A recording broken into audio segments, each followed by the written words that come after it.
Welcome. When I'm in court, I always say, if there's three things you're going to remember here today, it's these three things.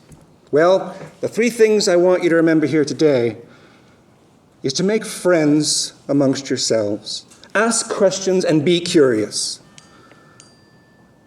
I'd like to first of all thank Mr. Yellowtail for his prayer, the drummers for their wonderful drumming, and our eagle handler, Bree, for making this opening very special. Next, I'd like to thank the host nations, Citizen Potawatomi Nation, and Chickasaw Nation. I'd also like to thank the University of Oklahoma College of Law for offering this wonderful venue and their gracious hospitality.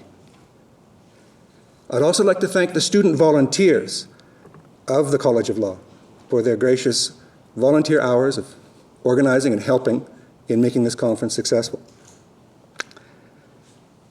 I'd like to also thank my fellow committee members for their tireless efforts in realizing this dream. And finally, I'd like to thank you for coming at this inaugural event, which is getting just momentum going on international intertribal trade. So I want to take you back now 1,000 years, looking at the archaeological evidence of international intertribal trade. Back then, of course, we didn't have nations of Canada, the United States. We didn't have nation states. We had nations, individual groups of individuals who ran their own territories.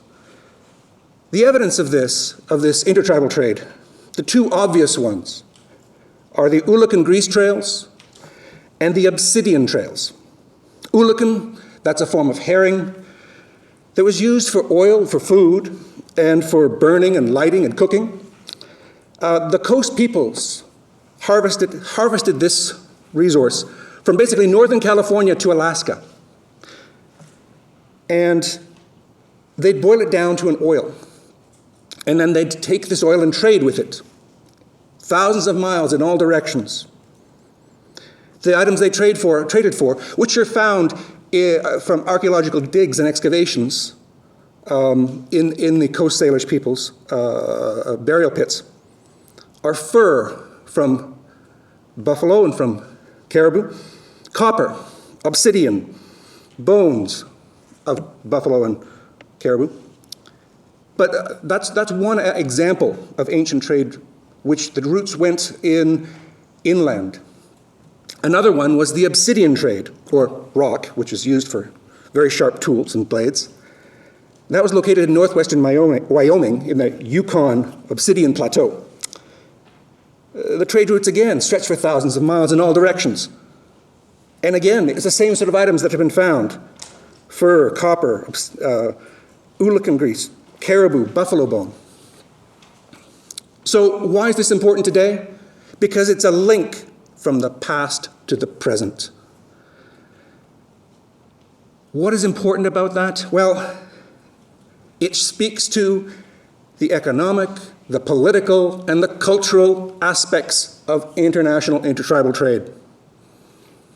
Economic. Well, boiling it down, if we have a renewed sense of international intertribal trade, we can start grassroots business development on traditional tribal lands, creating jobs, and developing a sense of autonomy. The political aspect. In Canada, for example, the timing couldn't be better. We have a new Liberal government led by Justin Trudeau. Justin Trudeau, not his father, Pierre, that is very receptive to Indigenous economic development. They have recently, in the Prime Minister's memos to his cabinet, established a priority, a top priority, for example, of bringing forward the United Nations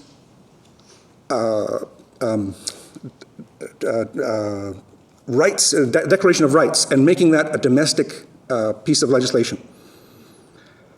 Our dollar is quite attractive to our US friends.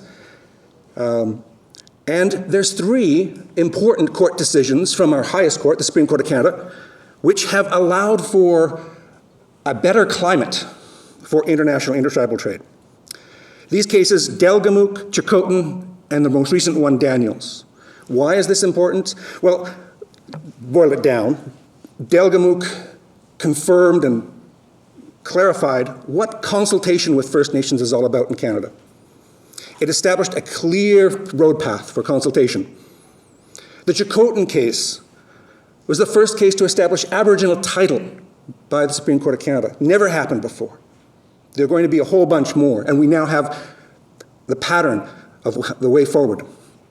And finally, the most recent case, last week, the Daniels case, involved the recognition of Métis and non-status Indians. A little explanation here.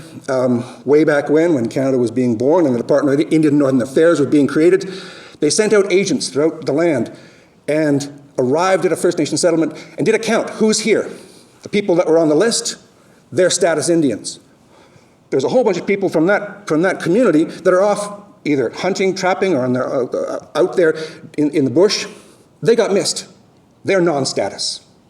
It's arbitrary. So this Daniels case has brought in the Métis and the non-status under federal responsibility under the Constitution, and now there'll be an added approximate 600,000 souls that will be seeking their traditional rights, their treaty negotiations, their territorial rights, which will again increase the opportunity for intertribal trade. Finally, the cultural perspective. It's the preservation of traditions, arts, skills, languages, ways of life. Providing increased economic trade allows various First Nations to rebuild the little microeconomies that have been saved in the mom and pop kitchens of various arts, crafts, tools that have been passed down from generation to generation. Preserving that in a form of a more economic business so mom and pop can better put food on the table from a micro standpoint makes imminent sense. So it's the kind of work, like the cultural aspect that is important here today as well.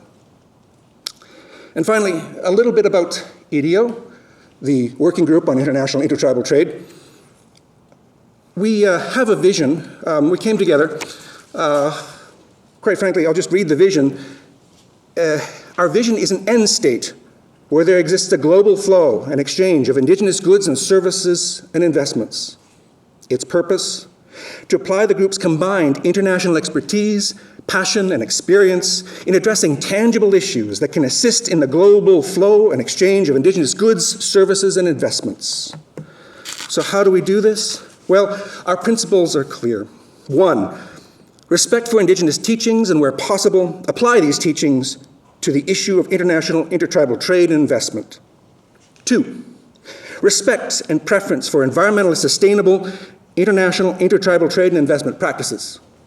3, sharing of Indigenous trading practices following the group's mandate to inform, educate, and encourage all parties to Indigenous trade and investment to adopt these best practices where practicable. Finally, fostering through international intertribal trade and investment healthy Indigenous communities and more robust and stable Indigenous economies. So, with that, there's just an operational scope. And this is key to what we're here today to do. To facilitate productive discussion, objective research, and effective education with respect to international intertribal trade and investment through seminars, conferences, and scholarly papers.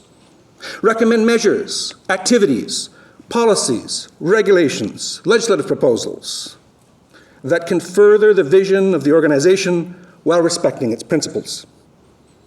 And finally, to monitor the implementation, evaluate the success, and move forward with the various initiatives. So that's what IDEO is trying to do here today, to try and bring these peoples together all of you here, and start the ball moving on developing the tools that can be used in various initiatives. So the expectations in general. As I said,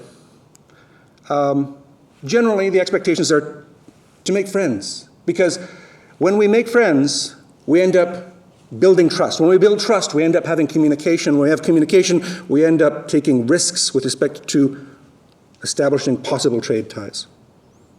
So make friends, build alliances, and develop understandings between one another. The expectations specifically for today, obviously to discuss trade issues from a company perspective, from a tribal economic perspective, from an international or intertribal jurisdiction perspective, as well to identify tribal trade problems and challenges, because part of the problem here is to identify the problem so then we can all work on trying to find solutions. And finally, our post-conference is equally important. When this day is over, what I hope we have is a list of items that we can identify, that we can work on, to either to research, write, to come together, to try and move the ball forward. So as to offer solutions, we need to discuss. We need to take these issues that there's no easy answer to them right now, but there's a group of individuals that are interested, talented, passionate, and would like to try and develop this a little bit. So with that, the day is going to proceed, of course, with five sessions. There's a facilitator that will help move things along, and there'll also be presenters, which will lead in the presentations. There'll be an opportunity to discuss, perhaps a Q&A and a healthy dialogue. I encourage that notes be kept and that we try and isolate what the real issues are that we can take with us to work together to build something tangible. So, as I said, if you're going to remember 3 things today from this, make friends, ask questions, and be curious. I thank you for your time.